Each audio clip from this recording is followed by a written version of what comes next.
Hello and welcome to World Talks here on TVP World with me, Ashim Kumar.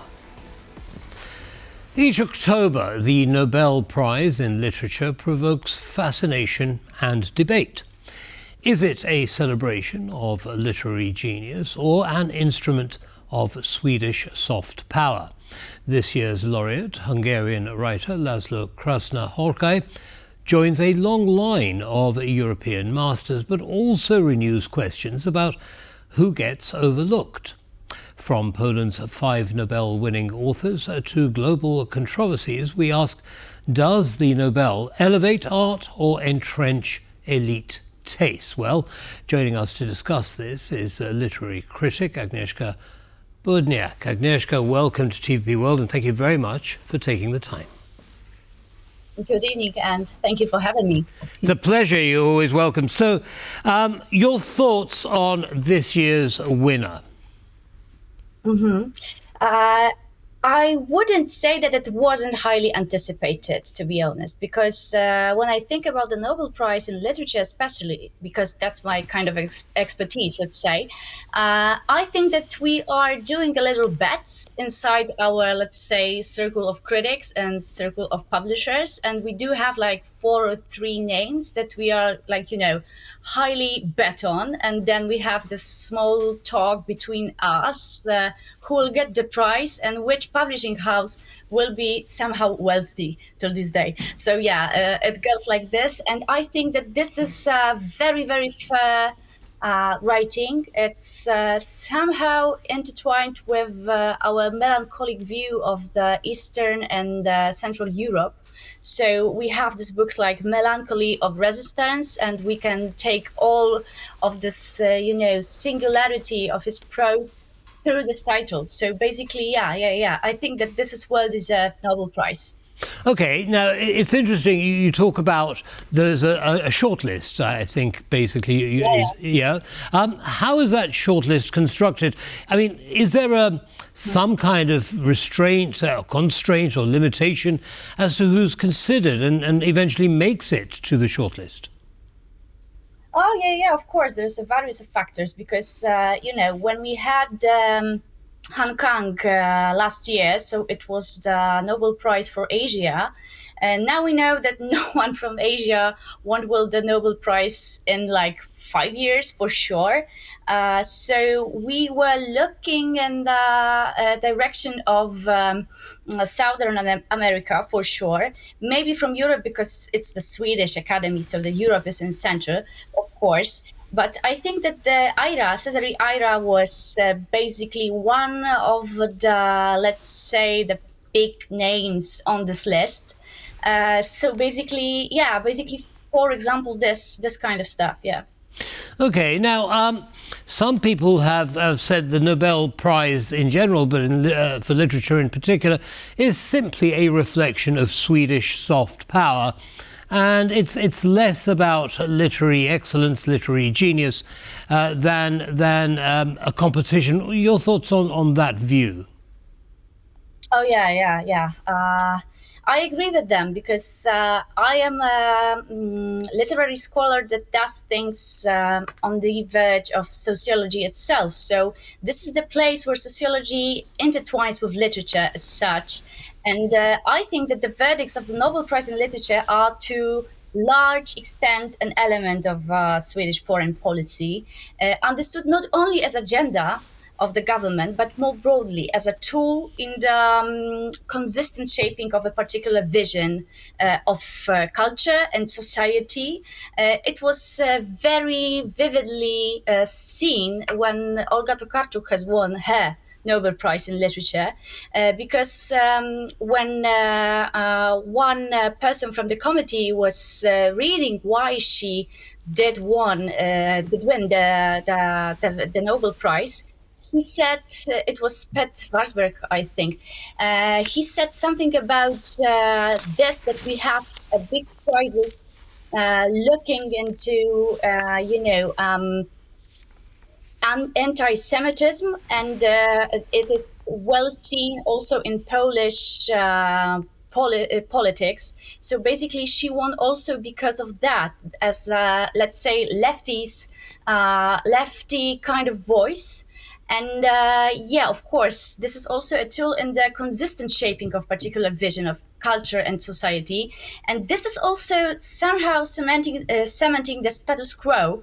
The committee of the Nobel Prize of the Swedish Academy also cares about the position of their country worldwide.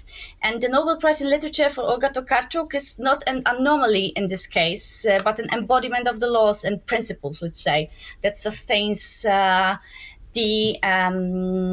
within this whole so there's a system. symbiotic relationship between the political atmosphere and the winners of the prizes. Now, Poland has won 5. Polish authors have won 5 Nobel Prizes in literature. The first one in 1905, Quo Vadis. Have you found a thread that links these 5 winners, these laureates, or leading all the way up to Tokarczuk in 2019? Apart from the one you've mentioned, the political intertwining. Yeah, I think that the very basic and the very most important one is through literary canon, because we all have it we all have to read it in schools. So basically, we have Quo Vadis and we have Sienkiewicz, which is when you look closely at the reports of how do we read in Poland, and this is some kind of annually reports made by our national library, and there is always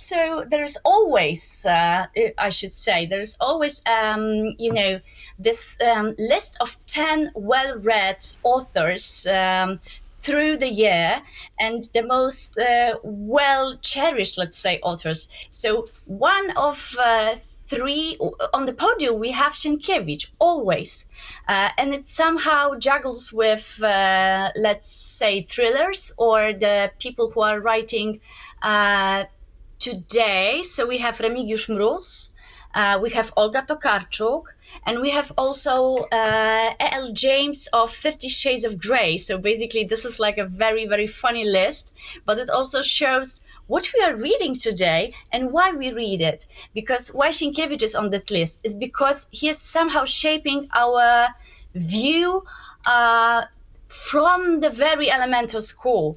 Yeah. Okay, now it's quite interesting. I mean, you mentioned, what people are reading. Are people reading now? They have always read, but we don't always know what they are reading, because when we look at this report, they don't take under consideration, for example, very long articles from the internet, which are made or which are prepared also by the scholars, for example, The Guardian or the New York Times, and so on and so on. So basically, this is this whole world that is reading, but we don't know what particularly are they reading, because I think that the people are not reading the things that we want them to read. And when I say we, I mean also literary critics, and I mean also scholars.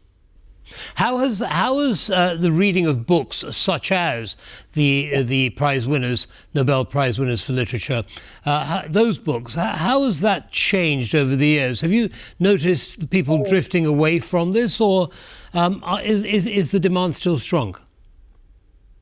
I think it's very, very strong, because I did a little exercise for myself like 10 minutes ago or something like this, because we have some books of Krasznahorkai in Polish, of course. They were published in, maybe 2011, the last one, but I may be wrong. But it was like 10 years ago or somehow. And he will be published again, and he will be published with a, let's say, new book in Polish in December, and the republishing will be happening in 2026. But when you go into, let's say, Polish Amazon, right? It's Allegro service. You have these old books for 400 zlotys. So it's like $150, if I'm correct, like it's about $100 on a dinar. Yeah, something like this. So it's basically very, very, one, stupid, two, immoral, and three, very interesting. That is going like this, right? But for sure, the Nobel Prize is the only prize right now, literary prize, that has a real effect on the market and also on the people. Because I have also heard, like 2 hours ago or something like this, because this is a very hot day today, that the people in a library somewhere near Poznan or near Krakow will be waiting for a book of Krasznahorkai till 2027, because the queue is so long from today. Well, that is reassuring. Now, Agnieszka, once the laureate has finished his celebrations and come down off cloud nine, what does it mean for his life going forward? I think that the Nobel Prize, I don't want to be heard as an ageist person or something like this, but the Nobel Prize is the peak of the prizes that an author can have. So basically, it's like the affirmation of an author. So it's like, yes, his whole career, but because it's not the prize which is given because of the one book, absolutely not.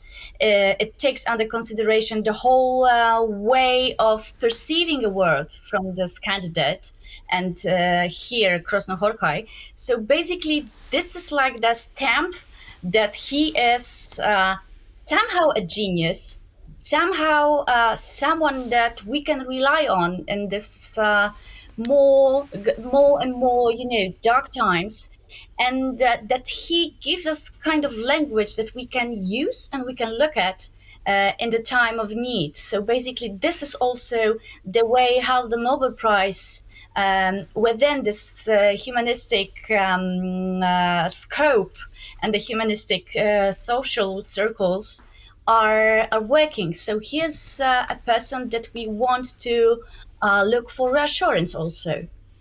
I understand, but for him personally, what happens next?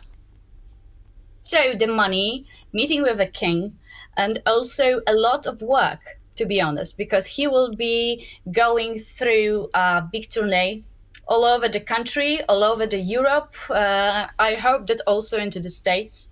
And I think that his next book, there will be a big pressure on him to write the next book as soon as possible. Absolutely. Well, he's certainly set a high bar for himself.